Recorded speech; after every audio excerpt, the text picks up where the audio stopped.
Guys आज हम सीखेंगे after effect basic tools panel button option and so all. I hope कि आप इस वीडियो को देखने के बाद प्री मेड टेम्पलेट और इफेक्ट को यूज करके अपनी वीडियो एडिटिंग को काफी ज्यादा इनहेंस कर सकते हैं। Let's open after effect. तो आफ्टर इफेक्ट ओपन हो चुका है। ओपन होने के बाद आपको कुछ इस तरह का इंटरफेस दिखेगा। तो यहाँ पे आपके सारे ओल्ड प्रोजेक्ट होते हैं। यहाँ से हम सबसे पहले न्यू प्रोजेक्ट क्रिएट करते हैं। प्रोजेक्ट हमारा क्रिएट हो चुका है एंड सबसे पहले हम अपने प्रोजेक्ट को सेव करते हैं। अगर आपको आफ्टर इफेक्ट का लेआउट कुछ अलग लग रहा है तो उसके लिए हम विंडोज में जाएंगे, वर्क स्पेस में जाएंगे और यहाँ से reset default to save layout करेंगे तो आपका लेआउट एक नए तरीके से हो जाएगा। यहाँ पे 4 मेन पार्ट्स होते हैं। तो सबसे पहले होता है प्रोजेक्ट पैनल। यहाँ से हम अपनी वीडियो को इंपोर्ट कर सकते हैं। तो सबसे पहले आप डबल क्लिक करके भी इंपोर्ट कर सकते हैं या आप सिंपली ड्रैग एंड ड्रॉप कर सकते हैं। नेक्स्ट आ जाता है कंपोजिशन पैनल। सबसे पहले हम न्यू कंपोजिशन क्रिएट करते हैं। तो उसके लिए आप यहाँ कंपोजिशन पे क्लिक करके भी क्रिएट कर सकते हैं या फिर new composition and composition name. And उसके बाद आपको यहाँ इसकी विथ हाइट दिख जाएगी एंड उसके बाद यहाँ पे फ्रेम रेट सिलेक्ट कर सकते हैं। तो मैं भी 30 ही रख रहा हूँ एंड यहाँ पे आप कंपोजिशन का कलर व्हाइट ब्लैक जो भी अपने अकॉर्डिंग चेंज कर सकते हैं। तो मैं भी ब्लैक ही रख रहा हूँ एंड ये हमारा कंपोजिशन क्रिएट हो चुका है। एंड नेक्स्ट आ जाता है टाइमलाइन पैनल। तो ये हमारा होता है टाइमलाइन पैनल। यहाँ पे हम अपनी कुछ वीडियो और लोगो वगैरह ऐड करते हैं। तो सबसे पहले हम ये स्टारबक का वीडियो ऐड कर रहे हैं। ये कंपोजिशन पे फिट नहीं है तो हम इसे स्केल कर देंगे। हम लोगो ऐड करते हैं स्टारबक का। तो अभी ये स्टारबक का लोगो का जो लेयर है वो ऊपर है इसलिए ये ऊपर दिख रहा है। अगर मैं इसे नीचे कर दूं तो ये लोगो हाइड हो जाएगा, मतलब ये इस लेयर के नीचे होगा। अगर मैं इस लेयर को हाइड करके अगर आपको दिखाऊं तो ये लोगो नीचे है। तो मैं अभी ये लोगो ऊपर कर देता हूँ। अब हम आते हैं सबसे इम्पोर्टेंट पार्ट पे, टूल पैनल। ऊपर लेफ्ट में आपको टूल्स पैनल मिलते हैं ये सारे।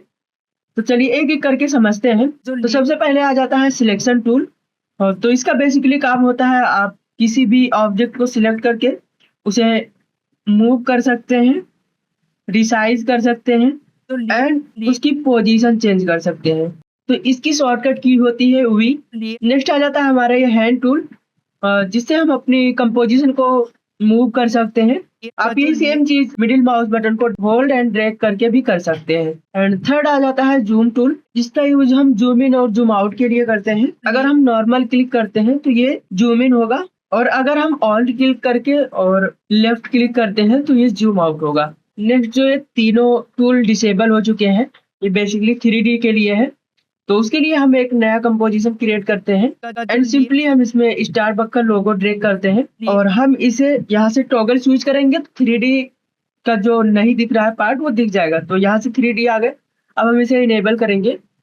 तो अभी सारे टूल इनेबल हो चुके हैं। Orbit around tool. तो ऑर्बिट अराउंड टूल का सिंपली काम होता है 3D में किसी चीज को ऑर्बिट एक तरीके से रोटेट करना। एंड नेक्स्ट हमारा आ जाता है ये पेन अंडर कर्सर टूल। तो इसका काम सिंपली होता है एक्स और वाई एक्सिस में किसी भी ऑब्जेक्ट को मूव करना। नेक्स्ट आ जाता है डॉली टुवर्ड कर्सर टूल। तो ये सिंपली ऑब्जेक्ट को जूम करने के लिए होता है। अगर हम सिंपली इसे लेफ्ट माउस से होल्ड करके ड्रैग करेंगे तो एक तरीके से ये उस ऑब्जेक्ट पे जूम या जूम इन करेगा। तो अभी हम अपने पुराने कंपोजिशन पे चलते हैं। नेक्स्ट आ जाता है ये रोटेशन टूल। इसका शॉर्टकट की आर है। तो सिंपली मैं एग्जांपल के लिए इस लोगो को रोटेट कर रहा हूँ। तो मैं इसे सिलेक्ट करूंगा इस लेयर को एंड यहाँ पे इसे ऐसे रोटेट कर सकते हैं सिंपली। नेक्स्ट आ जाता है पेन बिहाइंड टूल। तो सिंपली इससे हम अपने एंकर पॉइंट को मूव कर सकते हैं। तो अभी इस लोगो का एंकर पॉइंट मिडिल में है। तो अगर मैं मान लो इसे स्केल करता हूँ तो ये मिडिल से स्केल होगा या रोटेट करता हूँ तो ये मिडिल से रोटेट होगा। बट अगर हम इस एंकर पॉइंट को इसके इस कोने पे लाकर कर देते हैं तो अगर हम यहाँ से अब रोटेट करते हैं तो ये इस एंकर पॉइंट से रोटेट होगा।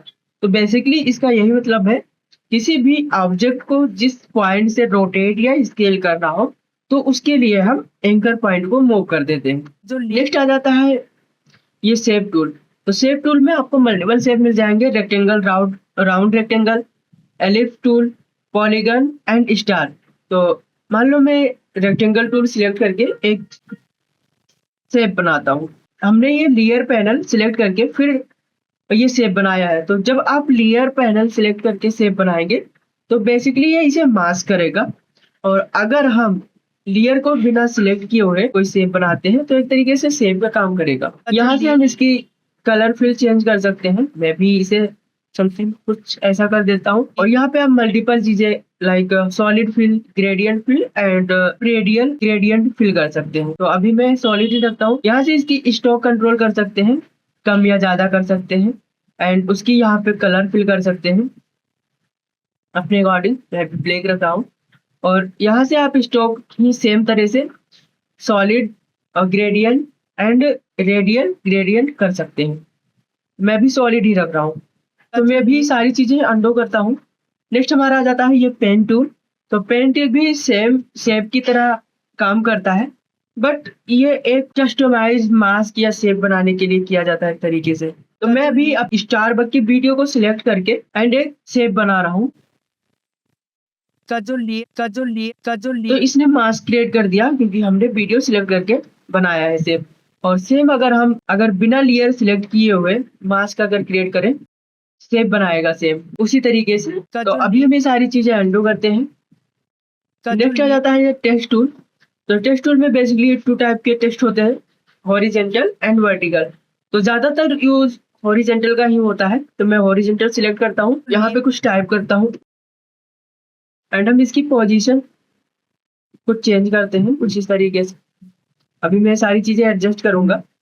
तो अब मैं इसे सिलेक्ट करके यहाँ से हम इसकी फॉन्ट चेंज कर सकते हैं और यहाँ से इसे हम फॉन्ट की साइज चेंज कर सकते हैं। तो मैं छोटा ही रखता हूँ। एंड उसके बाद ये हम यहाँ से इसकी फिल कलर वाइट कर देता हूँ एंड इसकी स्ट्रोक कंट्रोल कर सकते हैं सेम शेप की जैसे, बट मैं अभी रहना देता हूँ। यहाँ से इसे हम सेलेक्ट करके अलाइन कर देते हैं सेंटर में। अगर आपको अलाइन पैनल नहीं दिख रहा है तो आप विंडोज में जाइए, यहाँ पे आपको अलाइन दिख जाएगा, इसे टिक कर देंगे, आपको अलाइन पैनल दिख जाएगा। तो ये सारी प्रॉपर्टी आप एक एक करके देख सकते हैं। मान लो मैं इस टेक्स्ट का कलर चेंज करना चाहता हूँ तो मैं इसे सिलेक्ट करूंगा एंड यहाँ कलर में जाके हम इसका कलर सिलेक्ट कर लेते हैं। तो अभी हमारा इस कलर का हो चुका है। नेक्स्ट टूल है ब्रश टूल। तो brush tool only layer panel में काम करता है। अगर मैं इस पैनल में ट्राई करता हूँ ब्रश करने के लिए तो एक वार्निंग पॉपअप आएगा जिसमें लिखा हुआ है use the paint roto brush and refine edge tool in layer panel.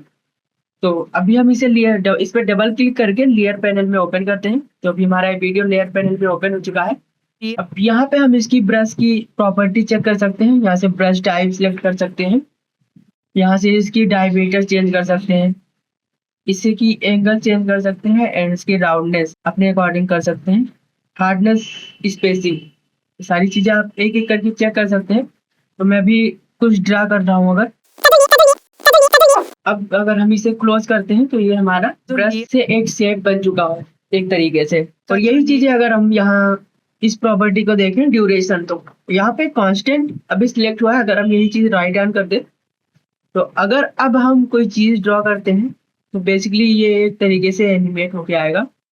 तो हम इसे लेयर पैनल को बंद करते हैं। अगर हम देखेंगे तो एक तरीके से एनिमेट होके आ रहा है। नेक्स्ट आ जाता है क्लोन स्टॉम्प टूल जो लेयर पैनल में ही काम करेगा। तो अभी हम स्टारबक की वीडियो को लेयर पैनल में ओपन करते हैं एंड यहाँ पे हम इस लोगो को क्लोन करने की कोशिश करेंगे। तो बेसिकली क्या है कि ये ना क्वालिटी इसकी ज्यादा अच्छी नहीं है, इसलिए ये परफेक्ट दिख नहीं रहा है। बट अगर आप सही वीडियो पे इसे क्लोन स्टॉम्प टूल यूज करेंगे तो अच्छे से दिखेगा। नेक्स्ट आ जाता है ये इरेजर टूल। तो इरेजर टूल भी लेयर पैनल में काम करेगा। तो हम अपने वीडियो को डबल क्लिक करके लेयर पैनल में ओपन करते हैं एंड मालूम मैं यहाँ से ये इरेज कर रहा हूँ, मैंने इतना इरेज कर दिया और हम इसे लेयर को बेंड करते हैं। अब मैं इस वीडियो को अगेन इस लेयर के नीचे रखता हूँ और इसके स्केल कर देता हूँ। तो जो हमने पार्ट इरेज किया है उसमें से नीचे वाली वीडियो दिखेगी। तो ऐसा कुछ यूज हो सकता है, यूजफुल भी है। तो मैं अभी इसे अंडू करता हूँ। नेक्स्ट आ जाता है ये रोटो ब्रश टूल जो आफ्टर इफेक्ट का एडवांस और इम्पोर्टेंट टूल है। तो अभी हम वीडियो को लेयर पैनल में ओपन करते हैं और हम इसका रोटो निकालेंगे। जब हम रोटो निकालते हैं तो इसमें कुछ परफेक्ट नहीं रहता। तो परफेक्ट अगर शेप नहीं क्रिएट होता है तो हम ऑल्ट क्लिक करके एंड फिर लेफ्ट क्लिक करके ड्रैग करेंगे तो वो उतना पार्ट हट जाएगा। यहाँ पे अब आपको दिखेगा फ्रीज का। अब आप फ्रीज पे जब क्लिक करेंगे तो इसका ये रेंडर निकालेगा और बैकग्राउंड से इसे ऑब्जेक्ट को अलग कर देगा। अब हम इस लेयर पैनल को बंद करते हैं। तो अभी आप अगर प्ले करके देखें तो ये रोटो हो चुका है, बैकग्राउंड रिमूव हो चुका है। नेक्स्ट आ जाता है ये पपेट टूल। तो पपेट टूल का बेसिकली काम होता है किसी ऑब्जेक्ट के मेश को मैनिपुलेट करना। तो पपेट टूल का basically use to do character animation में किया जाता है। एक यहाँ पे पॉइंट बनाएंगे एंड एक यहाँ पे पॉइंट बनाएंगे। अब हम इसकी पिक्सल को मैनिपुलेट कर सकते हैं इस तरह से। अब हम देखते हैं आफ्टर इफेक्ट का सबसे इम्पोर्टेंट पार्ट, इफेक्ट पैनल। तो यहाँ पे इफेक्ट और प्रेशर में आपको बहुत सारी इफेक्ट दिख जाएगी। तो मैं अभी कुछ 2-3 टेक्स्ट ऐड करके दिखाता हूँ। तो हमने टेक्स्ट ऐड किया। अब इस पे ये फिगर सा इफेक्ट लग चुका है। तो आप एक एक करके सारे इफेक्ट ट्राई कर सकते हैं। तो यहाँ से आपको जिस भी इफेक्ट की नीड है आप सिंपली सर्च करके भी। तो मैं अभी इस पे ग्लो अगर अप्लाई करूँ तो इसकी यहाँ पे प्रॉपर्टी पैनल दिख जाएगी कि आपको कितना, जो भी इफेक्ट आप अप्लाई करेंगे उसकी यहाँ पे प्रॉपर्टी दिख जाएगी। तो यहाँ से इसकी प्रॉपर्टी को कंट्रोल कर सकते हैं। और अगर आपने पूरा आफ्टर इफेक्ट बेसिक समझ लिया तो उसके बाद आप ये सारे इफेक्ट यूज करके आसानी से अच्छी एनिमेशन कर सकते हैं। अब बात करते हैं एनिमेशन की फ्रेम। तो मैं अभी इस टेक्स्ट को एनिमेट करेंगे तो उसके लिए हम लेयर को, टेक्स्ट लेयर को सिलेक्ट करेंगे। के बाद हम पोजीशन एनिमेट करना चाह रहे हैं तो हम पी क्लिक करेंगे, यहाँ स्टॉप वॉच पे क्लिक करेंगे। कुछ फ्रेम आगे जाके इसकी हम पोजीशन ऊपर कर देंगे। तो इस तरीके से कुछ ये एनिमेट होगा। तो हम इसकी ओपेसिटी को भी एनिमेट करेंगे। तो उसके लिए हम यहाँ पे ओपेसिटी पे एक की फ्रेम लगाएंगे एंड इस पे क्लिक करेंगे तो हम नेक्स्ट की फ्रेम पे आ जाएंगे। तो इस पे क्लिक करके नेक्स्ट की फ्रेम, और यहाँ पे हम इसे फिर से एक की फ्रेम लगाएंगे। अब हम पहले की फ्रेम पे आ जाएंगे और ओपेसिटी को 0 कर देंगे। तो अब इस तरीके से हमारा कुछ एनिमेशन बनेगा। बट अभी क्या है कि ये इतना स्मूथ नहीं है एनिमेशन। उसके लिए हम लेयर को सिलेक्ट करेंगे, यू प्रेस करेंगे तो हमारा एनिमेशन जिस जिस प्रॉपर्टी पे लगा है वो दिखेगा। की फ्रेम को सिलेक्ट करेंगे तो यहाँ पे हम राइट क्लिक करेंगे, की फ्रेम असिस्टेंट दिखेगा। उसके बाद इजी ईज कर देंगे, या आप ये सेम चीज शॉर्टकट की से भी कर सकते हैं। F9 से इजी ईज होगा, F10 से इजी इन होगा। हम F9 प्रेस करते हैं इजी ईज के लिए। अब हम की फ्रेम को सिलेक्ट करेंगे, एडिट ग्राफ पे क्लिक करेंगे। अब हमें कुछ इस तरह का दिख जाएगा। तो मैं अभी इसे फुल कर देता हूँ। अब हम अपने इस पहली वाली की फ्रेम को सिलेक्ट करेंगे एंड कुछ इस तरीके से ड्रैग कर देंगे एंड दूसरी की फ्रेम को सिलेक्ट करेंगे एंड इसे ऐसे कर देंगे। तो अब अगर हम देखें तो कुछ इस तरीके से अब कुछ इस तरीके से एनिमेशन बनेगा स्मूथ। ये था आफ्टर इफेक्ट बिगिनर का फुल टूर।